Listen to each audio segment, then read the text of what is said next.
What's up, guys? Josh with Oklahoma Fowl Company. Just got our Alps A-frame. I'm going to do a assembly of it and basically put it all together, and figured show you guys how to do it. In case you're interested in buying one, you'll have a tutorial on how it goes together and give you guys some info and help you make a better decision on what blind you're going to buy. So stand by and we'll get started. All right, the blind's going to show up in a box, very well packaged, zip tied. First impressions, very heavy duty frame compared to a lot of the A-frames we encounter. So props to Alps. This is my first time seeing an Alps, and yeah, the frames are very, very solid. Looks like 1-inch tubing. That's by far the biggest tubing on any A-frame on the market. So yeah, we'll get started with putting it together now.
All right, guys. 100 degrees out today here in Oklahoma, but we got the blind together here.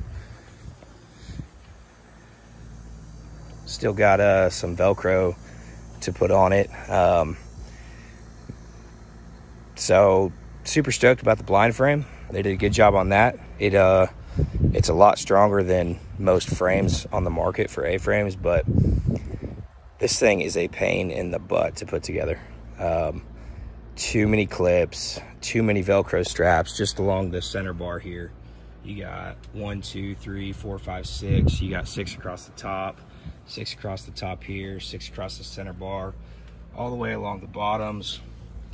You know, if there's a easier way to store this thing that I don't know about, you know, maybe that would make it easier. So that's kind of the bad, that's kind of the downfall in my opinion. The good, you know, like I said, the frame, for one, it's going to last you. You know, you're going to have to do something really stupid to break it. And, you know, plenty of room for 3 hunters. You could squeeze 4, but it'd be really tight. So I'd consider it a 3-man blind. Flip down doors, those are great if you prefer, you know, getting the doors out of the way. Me personally, I'm not going to use it like that. I don't like flipping doors down. I think it flares birds, but you know, everybody's got their personal opinion on that. So dog door, great addition to any blind. If you want your pup inside the blind with you, you know, so overall, super sturdy blind. You're going to spend a little longer putting it together than, you know, any typical A-frame blind, but you know, the quality is pretty good on it. So a little harder to set up, but you know, it's going to last you a little longer than probably some of the other A-frames. So hope this video helps, and let me know what you guys think in the comments. Thanks.